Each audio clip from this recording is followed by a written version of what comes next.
da fé cega e da fé raciocinada. Eu nem sabia até que tinha esses termos, viu? Fé cega sim, mas a fé raciocinada é realmente um termo que existe e que se fala muito. Foi até Kardec que trouxe mais forte esse termo. Mas eu falava assim, aquela fé em que a gente não tá tudo bem, você não questiona, você tem fé, você tá ótimo, mas quando vem uma coisinha, uma pedrinha no caminho, um buraco que desliza um pouco, você já começa a questionar, pô, cadê? Cadê Deus? Cadê os anjos, os guardiões? Por que isso está acontecendo comigo? Aí vem um processo de saúde, aí vem uma coisa no filho, aí vem uma coisa em casa, aí vem uma coisa financeira, aí você começa a entender, meu Deus do céu, não é possível, esqueceram, a galera lá fechou o áudio, né, para mim. E é justamente nesses momentos em que a fé cega pega, porque ela não prepara a gente para isso, né? A gente realmente fica esperando algo muito fácil, muito cômodo, muito pronto. Então, esse seria só minha breve introdução, enquanto Vera preparava. Eu acho que eu vou ficar de cá. Tem até controle, é muito moderno, eu estou assim sem nem saber como.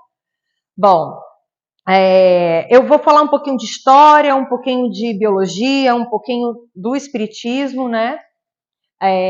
Começar falando um pouquinho da antiguidade, né?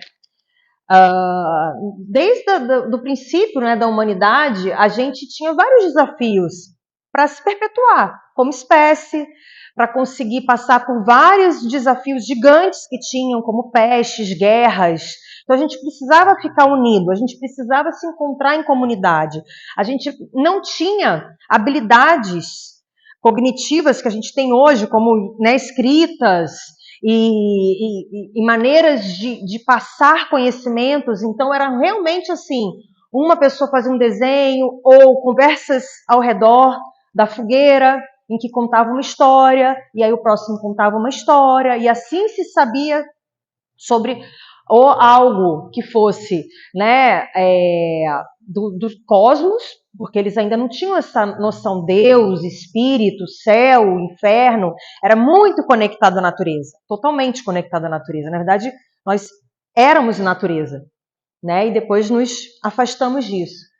Então, todos os processos dessa fase inicial, né, quando os humanoides se tornam, né, sapiens, aqueles que sabem, começam a ter um processo de memória, né, de trocas, e conseguem estar juntos em maior número, e percebem que isso é bom, isso dá certo quando a gente se une, quando a gente se junta, isso a gente sobrevive.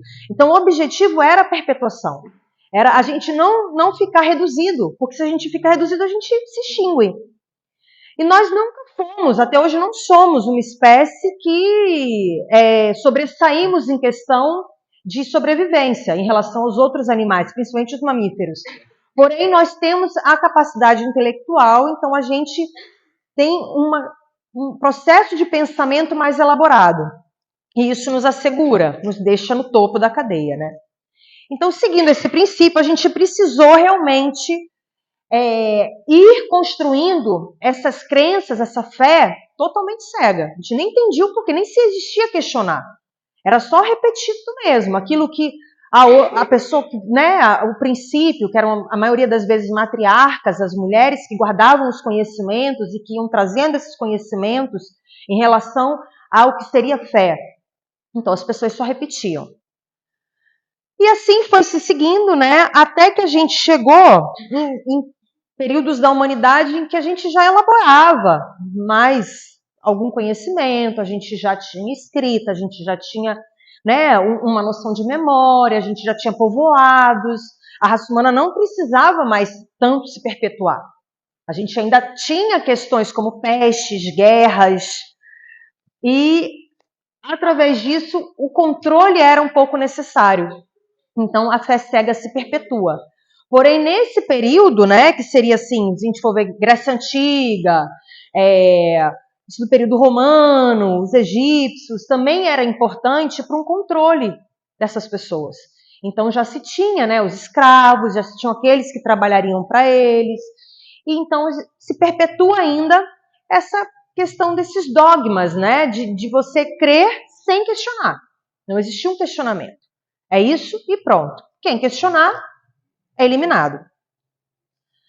Só que nessa época, principalmente assim na Grécia Antiga, a gente já começa a ter alguns filósofos que começam a... mas não é bem assim. Até no Egito também, né? Então a gente tinha assim os faraós, que eram nossos enviados, eram os deuses na terra. Mas, mas não é tão legal o que ele faz. Uma coisa muito boa. Não acho. Então, isso já começava a surgir. Até que a gente chega, né? Eu estou fazendo assim, comendo várias partes, tá, gente, dessa linha do tempo. Vamos a Jesus, que veio próximo ponto da história humana e que ele veio muito para quebrar essa fé cega. Então ele nasce num seio judeu, só que a primeira parte assim importante que a gente tem dele é, acredito que com uns 12 anos, mais ou menos, que ele entra na sinagoga e ele começa a questionar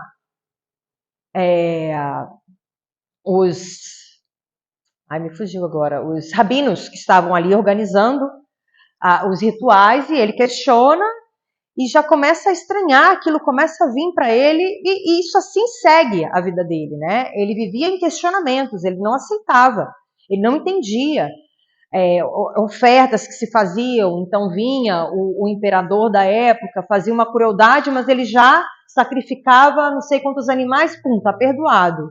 E aí Jesus, várias vezes, tem várias literaturas, né, além de Bíblia, em que ele vai realmente questiona mesmo, ele chega e ele tinha um comportamento bem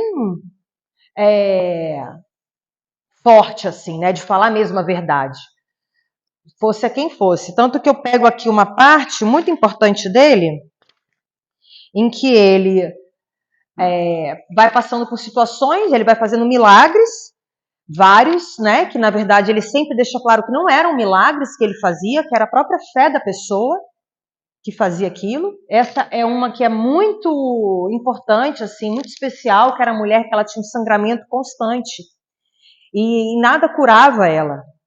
E ela era excluída porque as pessoas tinham aversão a ela, achavam que ela era assim, maligna, que fazia mal, então ela vivia isolada num lugar, numa cabana, como se fosse uma tenda mesmo, isolada no deserto, nem a família queria. E aí, quando ele está andando para ir para um outro lugar, vem uma multidão atrás e ela está na rua e ela só toca no manto dele. Quando ela toca no manto dele, ela para de sangrar. E aí ela começa a chorar e ele na hora fala, alguém me tocou. E aí quando ele fala isso, todo mundo para, que foi? E aí ela mesma vai e diz, fui eu, você me curou. E aí ele para, olha para ele e fala, não fui eu que te curei, foi a sua fé que te curou, a sua fé que em tocar em mim te curaria, que te curou. Ou seja, o pai da neurociência, né? Porque um cara que já tem essa cabeça de que você, sozinho, com o seu próprio corpo, com a sua mente, com esse poder, é capaz de transformar uma realidade. E era isso que ele falava naquela época, e as pessoas não entendiam.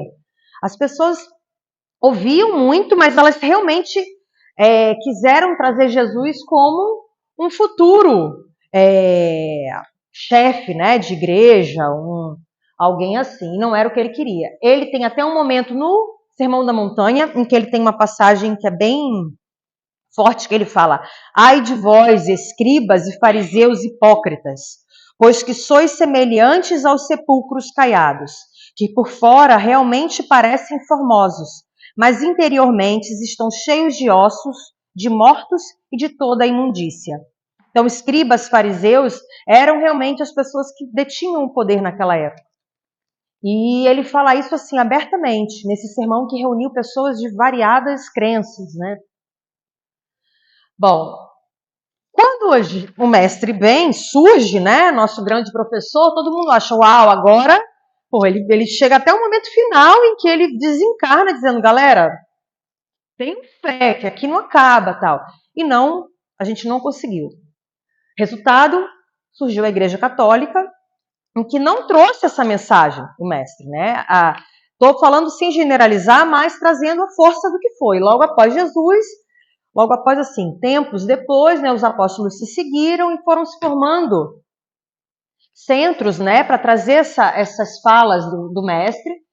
E a Igreja Católica, ela reuniu nela, né, esses ensinamentos cristãos, na maioria, e ela trouxe muito forte esse controle, dogmas muito, muito sérios. Então, assim, você não poderia pensar diferente, não poderia nem questionar. E aí a gente vive um período de Inquisição, né, que eram condenados, os hereges, a gente não podia ter literatura que trouxesse outro conhecimento, não era aceito que se reunissem pessoas para falar ou para discordar de alguma coisa, nada disso. Não se podia questionar a índole e o caráter de ninguém que estivesse ali no poder. Muitas vezes as cerimônias e as falas, como eu estou fazendo aqui, eram em idiomas que as pessoas não conseguiam entender, na maioria das vezes latim, ou então com palavras muito complicadas, de maneiras que as pessoas ficavam só assim, iam, sentia que aquilo dali que ela vivia era o que ela cumpriu e pronto, vai embora. Não generalizo, acredito que possa ter tido caminhos de pessoas que levaram a palavra de Cristo diferentes, mas na grande maioria a estrutura que se formou como Igreja Católica foi isso. E aí a gente começou a ter também um processo muito grande desse encontro político e religioso. Então se tinha realmente, porque já era, né, nessa antiga parte da humanidade, só que depois desse período de Cristo isso fica muito nítido. E aí era realmente para se ter o controle da população e das trocas, né, entre as comunidades, entre os lugares. Até que isso realmente foi afastando muitas pessoas. Foi afastando muito pessoas e inibindo algumas pessoas de trazerem, né, pensamentos, ideias, questionamentos. Até que a gente vive no século XIV ao século XVI, um início de um momento assim, um feixe de luz, né, vai entrando muito forte, e pessoas variadas pelo mundo todo, na verdade, né, isso a gente vai trazer mais a visão europeia, porque foi o que foi documentado. Mas até hoje se encontra nesse período resultados de arte e cultura fantásticos, que eram assim realmente, né, já se tem algumas falas que hoje dentro do espiritualismo em que eram processos mediúnicos, porque não se entendia como é que se trazia aquelas visualizações, né, de pinturas, de composições de música. Então você tem composições que elevam a frequência, e quando o compositor, né, o artista fazia, ele não tinha aquela ideia na hora, não era algo que ele estava sendo preparado. Como hoje, vamos fazer um curso de um instrumento que eleva a frequência, de taças de cristal. Vamos se reunir, vamos se preparar. Então a gente tem um processo ali de instrução e a gente entra em conexão e aquilo dali vai acontecer. Essa época era como se fosse todos cegos, surdo e mudo. E pessoas recebiam essas mensagens, né?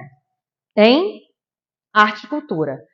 Aí mais outro feixe mais largo ainda entra, que é o iluminismo. Que aí realmente foi assim um processo divisor de águas da humanidade, em que as pessoas passaram a se validar em questionar. Começou a ser permitido, né, aberto. As pessoas não eram mais... claro que ainda se manteve, mas era muito mais inibido você agredir, violentar, matar, destruir documentações, né, em que trouxessem, tanto que Mas isso a gente está falando de século XIV a XVI, há quanto tempo, né? E depois século XVII a século XVIII, que era razão, liberdade e avanço. Então, começaram a ter, assim, mulheres poderem participar de leituras, até de poder ler tipos de livro que não eram possíveis ser lidos. Então, de conhecimento, de astronomia, de matemática avançada, de anatomia. Então, vários conhecimentos que iam trazendo diferentes percepções. E nas trocas, né, das pessoas naquela época, aquilo ia realmente fazendo aquele processo de interligação, né, espiritual.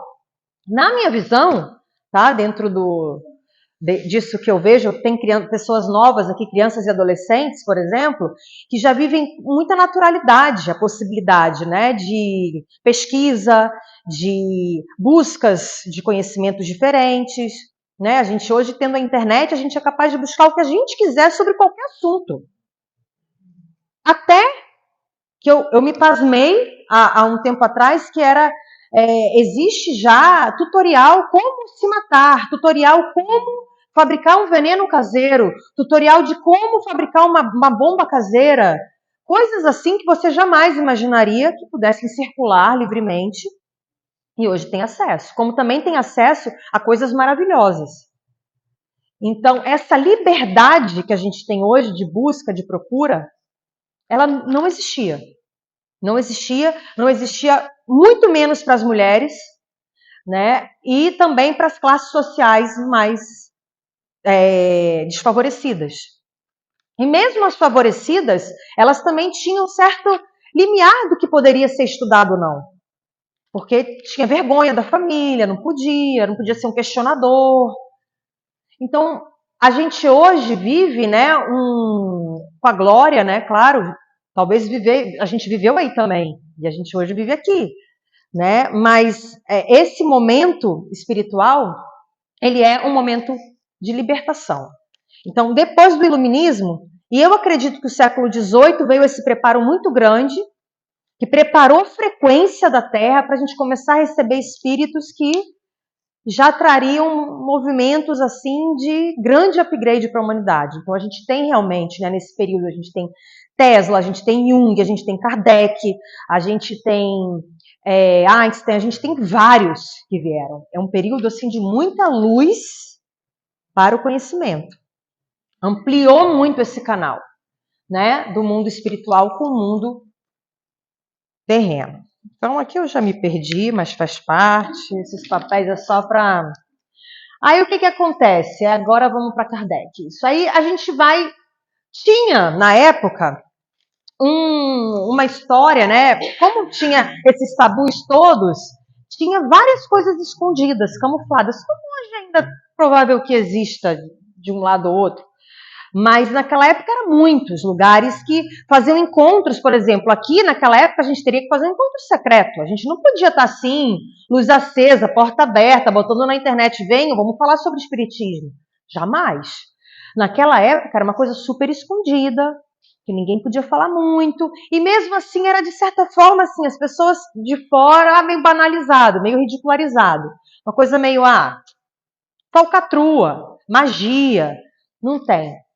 Kardec era um cara que, ele era um cientista, um professor, na verdade, né? Então ele era muito da razão, ele não se animava com esses encontros, mas ele começou a ouvir bastante nisso.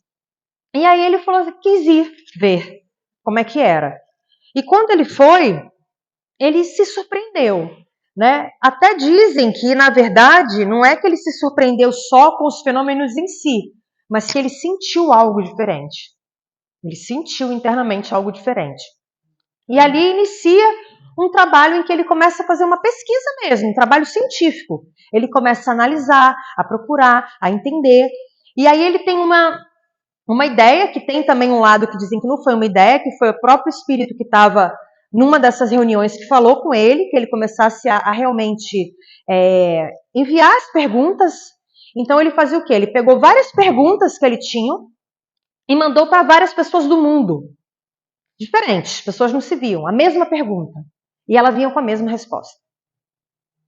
Em algumas vezes, você tinha até o mesmo espírito assinando. Então, uma pessoa na Alemanha, outra pessoa na França, outra pessoa nos Estados Unidos, outra no Brasil. Que falava a mesma resposta, sem se conhecer. Então, aquilo ele falou, pá. Naquela época, a carta, imagina, as pessoas nem sabiam que estavam sendo faladas. E aí ele foi compreendendo mais e mais, e Kardec, ele realmente traz uma visão diferente do conhecimento, porque naquela época já tinha outros filósofos, cientistas, né, intelectuais que falavam muito. Por exemplo, o próprio Tesla era um cara que era fantástico, um cara que canalizava só informação absurda, assim, né? Só que Kardec, ele foi o primeiro que ele sistematizou, ele organizou. o conteúdo de uma maneira muito fácil. Então ele trouxe, é como se ele tivesse trazido um livro de faculdade para um primeiro ano do ensino fundamental entender. Então ele desmistificou realmente, né? Tanto que ele decodifica mensagens e conteúdos que eram muito complicados. Que as pessoas não entendiam termos muito complicados. A própria Bíblia, né, o próprio livro do Evangelho era muito complicado. E ele traz de uma maneira muito simples. E eu convido, viu, aos jovens que não tenham visto ainda, o Evangelho mesmo é muito legal, tá? O Livro dos Espíritos são esse compilado dessas perguntas que ele fazia e as respostas que tinham.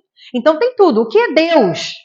O que é? Várias perguntas assim que a gente até faz, né, no nosso questionamento normal. Tem ali, então é bem legal, quem quiser ler. E pode ser assim, aleatório, abre uma pergunta e vê, tal. Mas aí o Evangelho, que é muito interessante, né, porque eu adoro a Bíblia, eu sempre fui muito fã de Jesus, eu fiz todo o caminho na Igreja Católica, agradeço demais aquilo dali, até hoje amo ir numa missa, amo todo o processo. Mas realmente, assim, a Bíblia, você tem que ler várias vezes a mesma coisa para você ir entendendo de diferentes formas. É difícil, são termos da época, né? Então, até você entender, você tem que ter mais, assim, noção de história para você entender o contexto daquela época, o que se falava daquele jeito. E aí, aqui, logo no início, ó, a primeira página, está escrito: fé inabalável é somente aquela que pode encarar a razão face a face, em todas as épocas da humanidade. Isso, assim, é a primeira folha do livro. Ele já fala: fé é aquela, né, inabalável, é aquela que em qualquer época que viver, ela vai ter sentido, ela vai estar firme. Então a gente já começa daí, né, o processo. E aqui no Evangelho dele, temos um capítulo só sobre isso. Muito interessante. E quando eu comecei a fazer a palestra, não tinha me lembrado disso. Até que um momento eu fui e peguei para algum motivo de manhã, às vezes eu pego para ler uma partezinha e tal, e aí caiu aqui. É o capítulo 19. É o capítulo que fala que a fé transporta montanhas. E temos essa parte na Bíblia, muito importante, né? Que ele fala do grão de mostarda, ele fala de você transportar montanha de um lugar para o outro, para os apóstolos, né? Jesus vai falando da força da fé quando ela é verdadeira. E aí, eu tenho várias passagens, eu separei algumas só, tá? Para a gente dar sequência. E então ele vai falando, nessa primeira parte ele fala que quando você duvidar de você mesmo, a fé não vai mover, ela não vai fazer acontecer. Então ele pega situações dos apóstolos, porque quando ele começa a trabalhar, né, e fazer os processos de espalhando a mensagem, um dado momento ele pede para os apóstolos irem para outros caminhos também para se espalhar mais ainda, porque ele era um só. E aí os apóstolos vão num lugar, 2 eu acho que vão, e tem uma missão lá, um menino problemático, e os apóstolos não dão conta. E aí o pai volta para encontrar Jesus e fala: pô, Jesus, a galera não resolveu um problema aqui. E aí Jesus fica pirado, ele fica irado. Na Bíblia tem ele irado. Ele fala: ó, raça incrédula e depravada, até quando vos sofrerei? Até quando deverei ficar convosco? Então ele fala: até quando que vocês dependem de mim para que isso aconteça? Cadê a fé de vocês, né? Ele fala. E aí a gente vai seguindo, tá? A parte 3, em que ele fala da paciência, quando a fé é verdadeira, você tem paciência, as coisas vão parecer que não passam, mas vão passar. Então, quem tem a fé verdadeira tem paciência, é algo que tá junto. Depois a gente tem a 4, né, que fala da fé e da presunção. Então, que fé? Não, a gente não pode confundir com presunção, porque ela é realmente trabalhada muito na humildade, inclusive porque você vai ter mais fé em Deus do que em si próprio, de tão profunda e humilde que ela é, porque você vai entender que até aquilo que muitas vezes não era o que você gostaria para você, mas é o que você tem que viver. Então, seguimos a parte 6, né, que ele vai falar da fé cega e da fé raciocinada, que essa parte ele fala bastante, foi aí que eu vi que tinha essa palavra raciocinada. E Kardec realmente que traz, né, e ele vai falando que existem diferentes lugares que vão ter diferentes dogmas e que vão ter diferentes maneiras, né, de dão para os seus seguidores. E que quando você é aquela fé cega, que você nada examina, que você aceita sem verificar se é falso ou verdadeiro, ela em excesso leva a um fanatismo. E o Espírito ainda fala, aquela que tem a base verdadeira, ela vai ser verdadeira, tanto na luz quanto na sombra. Então, independente se você estiver na luz ou na sombra, aquela realidade, né, daquela fé vai ser verdadeira. Então, cada religião que tem a sua posse exclusiva e que quer ter a sua posse exclusiva, ou seja, você está aqui no centro espírita, então só aqui que tem a verdade, só os conteúdos que estão do espiritismo são verdadeiros, mas nenhum outro lugar vai te trazer. Então, a partir disso, os espíritos já falam, isso aí já não está legal, não existe dono da verdade. E para a época, imagina, né, o que não foi isso. Bom, outra coisa que ele fala é da fé para se entender.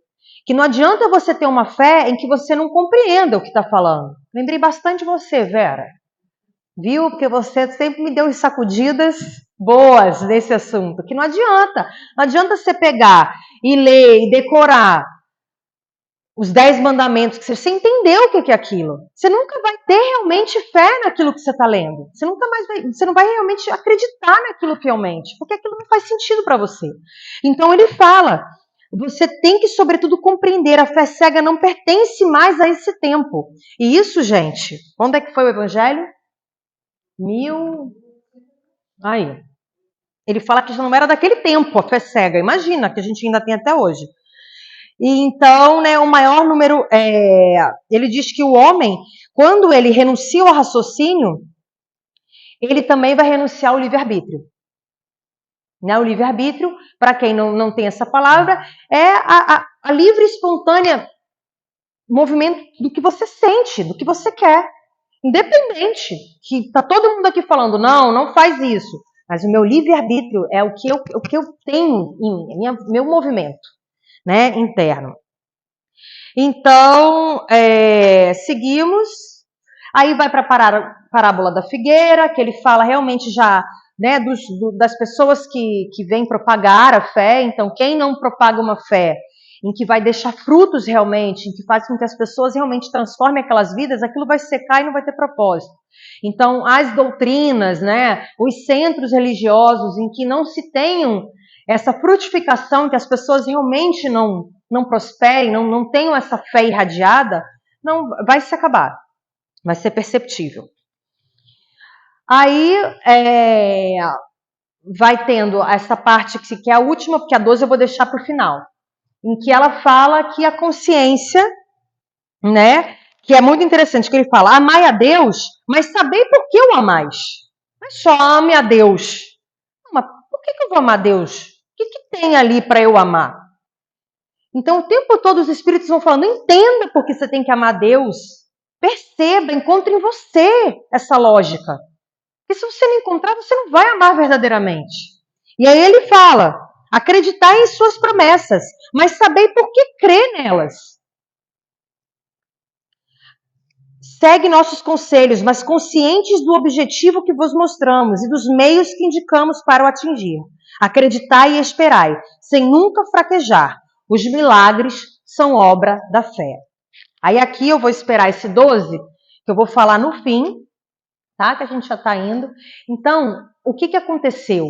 A fé que foi necessária lá no princípio da humanidade ser assim, né? Sem liberdade, sem encontrar cada impressão digital, não existia impressão digital, precisava todo mundo estar junto. Hoje em dia não, cada um tem um sentido, cada um tem um porquê estar aqui. Tem um caminho a seguir. Então, essa fé cega, ela realmente travou, ela foi um processo realmente de ir tirando a conexão com o caminho divino do homem. E até do homem entender o sentido dele vir aqui. Peraí, o que a gente é? A gente é espírito que encarna. Então a gente, né, encarna, desencarna, encarna, desencarna, encarna, desencarna. Então vai para quê? Qual o sentido disso?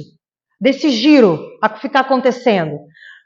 E aí vem um cara nesse meio do caminho que diz, gente, você é Deus, eu sou Deus, todo mundo é Deus.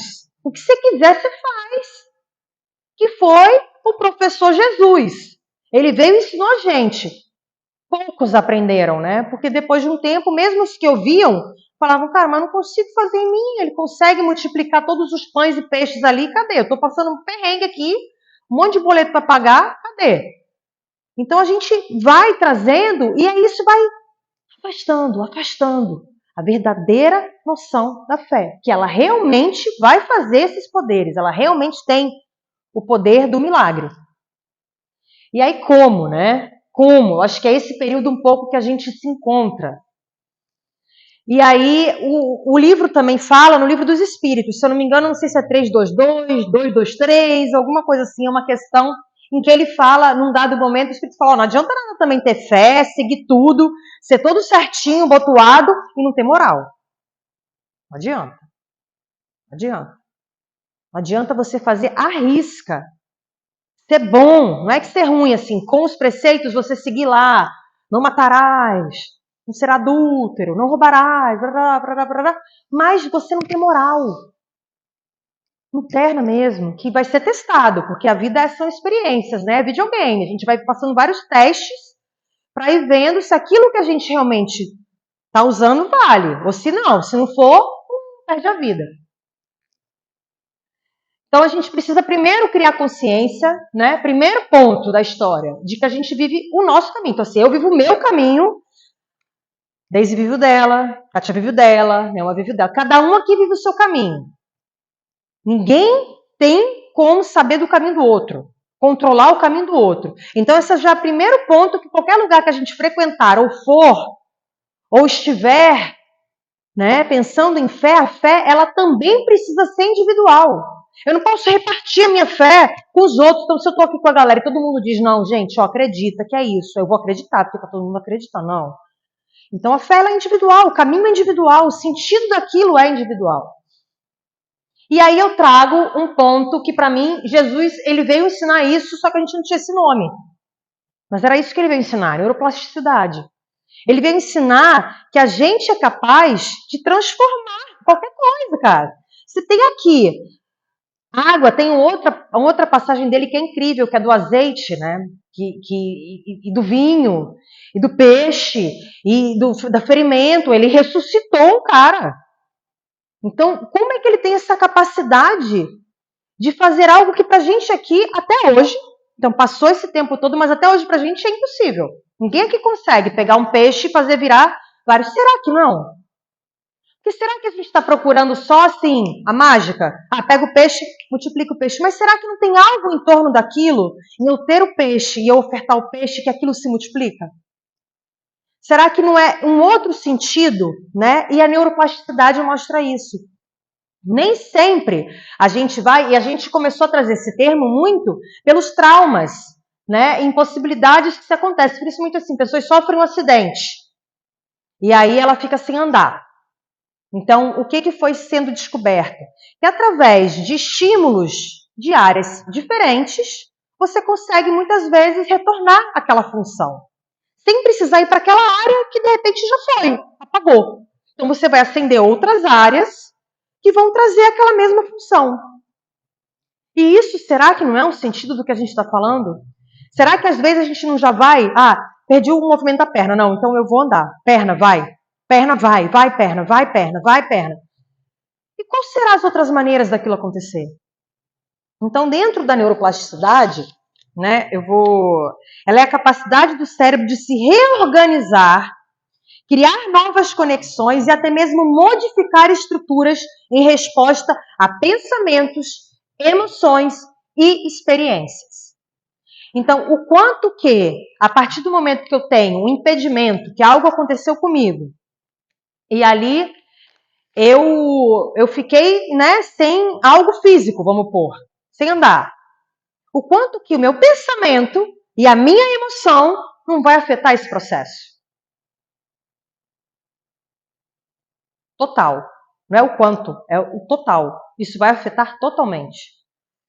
Então, a gente hoje entende, tá? Esse cara aqui, ele tem muita bibliografia, desde 2007, na verdade ele já faz há muito tempo, foi quando ele publicou, e ele tem um material assim gigantesco, tá? Em que ele realmente foi percebendo que se acreditava, né, que esse cérebro era fixo, imutável, e que hoje a gente sabe que ele pode se reorganizar, que a estrutura através de pensamento, de experiências, e isso tudo foi começando a ser analisado por quê? Porque tinham milagres acontecendo. Milagres! Uma pessoa perde o movimento da perna e fica sem andar para sempre, outra perde e volta a andar. Por quê? Que diferença tem? O que aconteceu com essa que não acontece com a outra? Seguindo, claro, padrões de trauma parecidos, tal. Por quê? Essa aqui se deprimiu, se entregou, brigou com Deus, desistiu da vida, a outra não. A outra foi encontrando maneiras, a outra ia para a fisioterapia rindo, amava, agradeceu ao que aconteceu com ela, respeitou a experiência, porque é aquilo, você tem que respeitar aquilo que acontece com você, compreender aquilo que acontece com você. E compreender não é que seja do seu jeito, porque aí é um ponto também que eu vou chegar. Outra coisa muito importante, né? Tô vendo Laura aqui, que é fisioterapeuta, né? Trabalha com o corpo. O que a gente usa fortalece, o que a gente não usa enfraquece. Então, você vê, eu estava vendo acho que foi esse fim de semana que passou uma maratona, um senhor de 92 anos, alguém viu ele terminando a prova? Você viu, Nelma? Eu falei assim, gente, e eu tenho medo de correr uma maratona com 39, ele com 92 correu, sei lá quantas já correu. O que tem? Porque o meu corpo é muito mais preparado do que o dele, né? Pela idade, se a gente for pensar biologicamente. Por que para ele é ótimo, né? E aí, esse é o ponto que se tem visto muito, né? Quando a gente junta a ciência com o mundo espiritual. A gente, na verdade, como humano, na linha do tempo da humanidade, a gente ainda seria um adolescente. Porque se a gente vai pegar, né, biograficamente, o que é um adolescente? É aquele que ele já entende as coisas. Então ele já sabe o que é bom, o que é ruim, o que eu tenho que fazer, o que eu não tenho que fazer. Se eu quero ter uma coisa, eu preciso, né, material, eu preciso ter recurso para ter aquilo. Se eu faço algo de ruim com alguém, aquilo vai ter um retorno. Então um adolescente ele já entende. Só que ele muitas vezes, emocionalmente, os pensamentos dele levam ele para a infância, a criança ferida. Porque você nunca me ouviu. Você não queria, eu quero, porque é meu jeito, que eu quero assim. Então o adolescente ele tem esses movimentos de emoção desregulados. Ele ainda não consegue trazer uma maturidade. Ele ainda não consegue estar totalmente no mundo adulto, onde eu sou um indivíduo, eu sou responsável, e aquilo que eu tenho que ter um equilíbrio emocional para trilhar o meu caminho. O adolescente, ele vive muito intensamente as emoções e muitas vezes leva ele para o estado da criança. Então a gente ainda está nesse processo. E eu digo isso por quê? Porque a gente, por muito tempo, aquele lugar lá da humanidade que a gente falou, lá do início, do tempo das cavernas, a gente foi ensinado que o medo era importante. O medo nos salvou em vários momentos. Nos salvou. Só que a gente foi ensinado a ter medo do medo. E aí esse é o comportamento infantil. Porque, por exemplo, a criança, se você chegar e dizer para ela, ó, não entra nessa porta não, porque aqui tem um monstro. A criança não vai entrar. Ela vai ter medo daquilo. Ela vai começar até a sentir barulho, jeito, alguma coisa. Ela vai criando aquela realidade toda. Se é um adulto, ele vai falar, mas que monstro. Não, olha, eu não sei, eu vi que tem. Ela vai entrar, vai abrir. Não, mas não tem. Se tiver, eu vou resolver. Faço. Então, a gente precisa sair. Nós estamos adultos, tá? Eu trouxe essa simbologia para a gente pensar da parte emocional do que se espera biologicamente, tá? Nesse contexto todo, cérebro, coração, coerência cardíaca de um adulto, de um adolescente e de uma criança. Então, o adulto, que é onde a gente está caminhando para isso, ele consegue ter essa organização muito bem equilibrada. Então, a gente não vai ter medo do medo. A gente não tem incômodo com a tristeza. A gente não impede a raiva. Porque são tecnologias que a gente tem. A gente recebeu isso. É maravilhoso quando a gente vive um processo emocional. Ele nos informa de algo. Quando você está triste, tem alguma coisa que você precisa entender ali. Alguma informação naquele universo ali que está acontecendo. Então a gente vai olhando muito mais tudo o que acontece quando a gente está já lá no adulto, a gente olha muito mais o interno.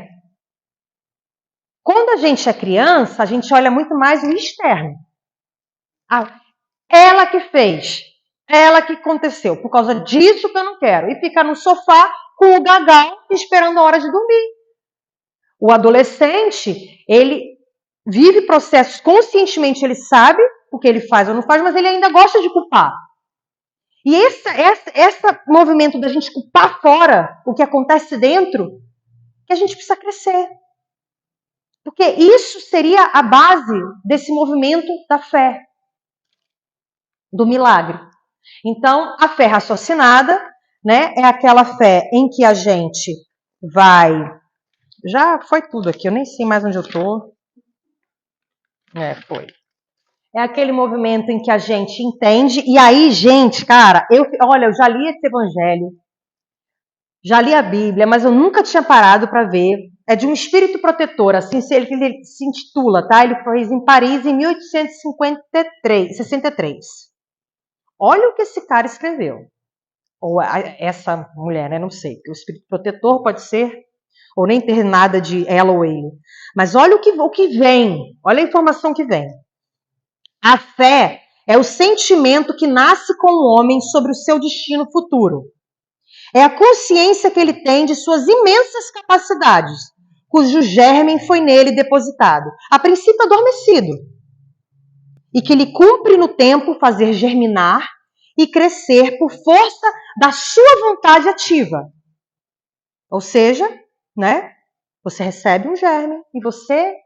Responsabilidade é sua, de tudo, né? Ele traz aqui. Depois, até o presente, a fé foi apenas compreendida em seu sentido religioso, porque o Cristo a revelou como uma poderosa alavanca. Mas apenas viram nele um chefe de religião. Ninguém entendeu nada, lhe quis dizer. O Cristo que realizou milagres verdadeiros, mostrou por esses mesmos milagres o quanto pode o homem quando tem fé. Ou seja, quando tem vontade de querer e a certeza de que essa vontade pode se realizar. Jesus veio, ensinou, ninguém entendeu nada e ele mostrou o beabá. Ok, seguimos. A fé é humana ou divina? Porque na verdade ela é um poder. Ela é um poder.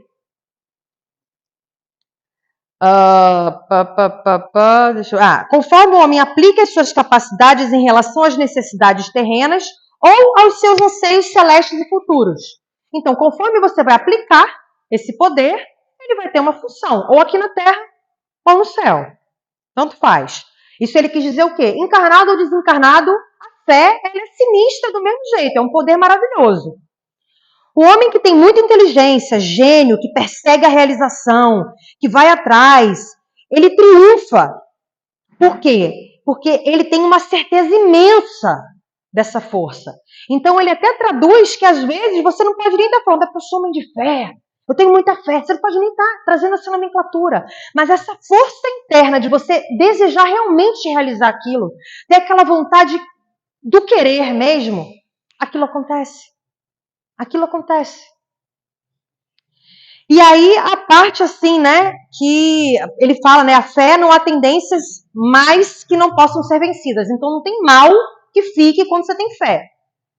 Então, né, Mara, a gente pode ir atrás de passo, de banho, de cristal, de tudo que quiser. O padre XY, o pastor, todo mundo. Mas, cara, quando você crê naquilo, por isso que mãe opera, né? Porque a mãe, quando precisa ativar o movimento leoa.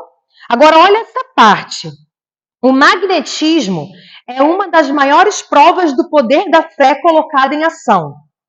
É pela fé que ele cura e produz os fenômenos que antigamente eram qualificados como milagres. Antigamente, 1863, a gente continua nesse antigamente, viu? Não saímos do lugar.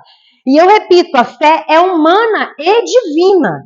Se todos os encarnados estivessem cientes da força que trazem em si mesmo e se quisessem por sua vontade a serviço dessa força, seriam capazes de realizar o que até agora chamamos de prodígios e que não passam de desenvolvimento dos dons e das capacidades humanas.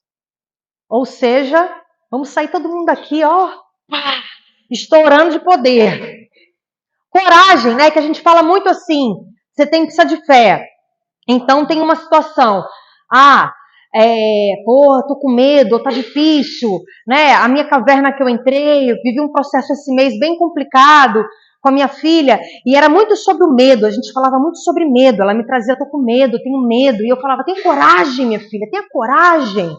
E aí ela é da escola Waldorf, então eu trazia elementos, né? Micael, e vamos vencer, e o dragão, e a gente vai conseguir. Só que a gente fica vendo a coragem assim, pular de asa delta, vencer o dragão. E coragem significa o quê? Co é coração, agem é agir. Coragem é agir com o coração. É zero pular de asa delta. Pular de asa delta tem impulso. Enfiar a espada no dragão é impulso, que você vai ter na hora, pum, reflexo. Coragem, vem com o coração, que é revolucionário. Então, é o processo, de novo, de ir para o interno. Né? O que o seu coração diz quando você precisa de coragem? Tem que perguntar. O que o meu coração diz? Qual a força interna que tem em mim? Porque é ali que é a minha coragem. Eu trouxe uma música que eu queria até depois, Cris. Essa você não sabe ainda, né, amiga? Mas você vai saber porque vai ficar linda na sua voz, no seu conjunto. Você conhece? Toca? Se eu tocasse, sei aquilo. Essa música eu recebi, então a minha filha viveu um processo, né? E ela é professora, era uma triangulação que a gente estava, e um processo bem complicado, assim.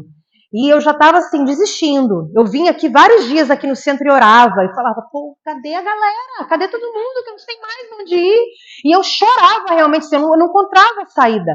E ela numa angústia, num terror, sem querer, sabe? A gente vivendo, assim, processos realmente, que eu falei, ela vai adoecer. Que ela com 8 anos, vai chegar um momento que ela vai adoecer, que o corpo dela não vai aguentar toda aquela loucura de sentimentos que ela estava sentindo ruins. E aí a professora me mandou essa música. E na hora, assim, eu senti que foi Deus para mim. Eu senti muito forte que foi Deus que, através dela, porque é isso, a gente recebe a presença de Deus em várias situações. Né? Ele botando a gente no colo e segurando. E aí ela me mandou essa música. Ela nem sabe que ela chegou nesse lugar para mim, mas chegou e transformou a gente, transformou a frequência do que a gente estava vivendo. Então vou botar para a gente ouvir. Como é que é aqui agora? Aí. Tem a letra, prestem atenção na letra, é muito especial.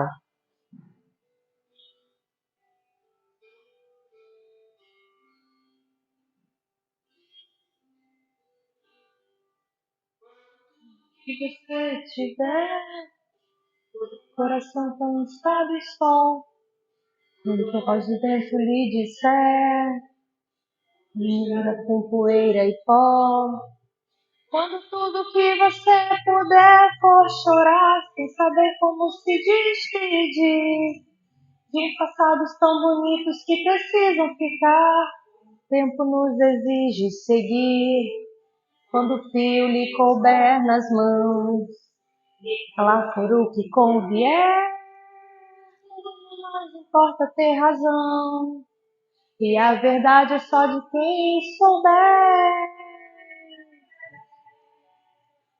Persista na semente que ainda não floriu, não deixe de amar só porque ninguém viu, vencia tudo que te machucou, a luz do dia sempre te abraçou. A luz é dali, o som.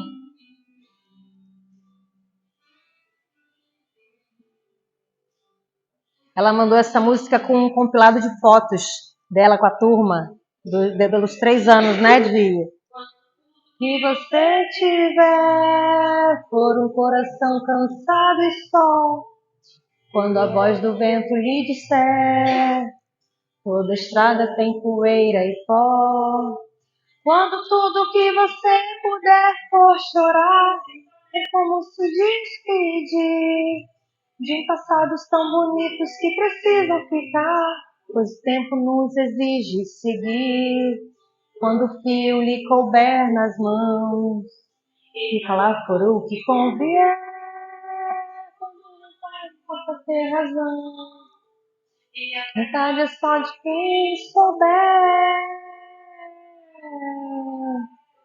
Persista na semente que ainda não floriu. Desiste de amar só porque ninguém viu. Merecia tudo que te machucou. Um dia sempre te esperou. Eu vou até parar aqui. Vou passar.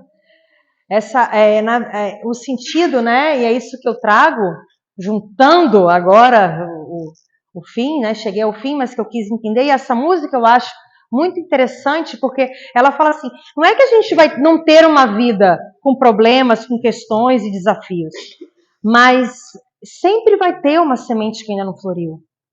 Né? Sempre existem momentos, porque o tempo vai fazer você seguir. Não adianta a gente ficar olhando para trás, preso em alguma situação. E aí a gente envolve tudo. É um luto, é uma doença, uma tristeza profunda, é uma briga, é um conflito. Tudo a gente consegue, né? Através de uma reorganização, se for necessária, onde a gente vai compreendendo outros lugares. Eles falam aqui em 1853, gente, não se prenda ao que está escrito aqui não, porque o conhecimento ele vai se transformando e a verdade, na luz ou na sombra, ela vai existir. Ele não tinha medo. Kardec nunca teve medo. Ah, não, tem que ser reconhecido. Nem queria ser reconhecido a isso. Ele nunca assinou nenhuma obra. Todas são espíritos que falam. Ele só foi um organizador ali do conhecimento. Igual Chico. E igual vários outros. Né? Então a gente tem que entender que nada é fixo. Está tudo em movimento. Inclusive os nossos problemas, as nossas questões e a fé. Ela realmente é esse relembrar. Esse lugar em que a gente relembra que a gente é um espírito, que a gente é uma fonte lotada de poder, que a gente tem ferramenta de transformação mais poderosa, porque Jesus falou, vós sois deuses. Eu sou Deus, Ele é Deus, e vós sois deuses. Todos somos. A gente só não está conseguindo, porque a gente está na linha do tempo ainda, entrando na adolescência, saindo da infância e começando a entender como funcionam as coisas. Mas existem, né? Já deu minha hora, mas eu só vou falar rapidamente, tá?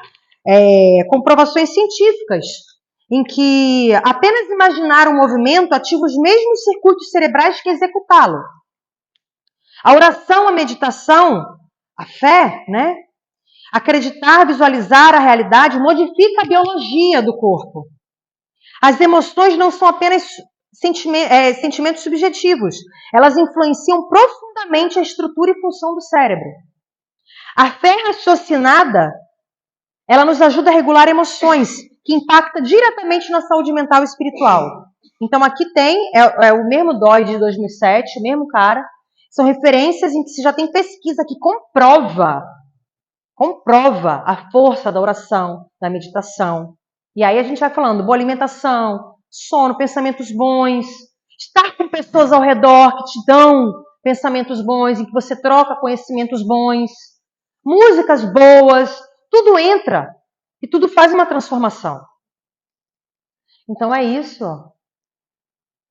Acabei, acho que não acaba, né? Mas agradeço demais, gente.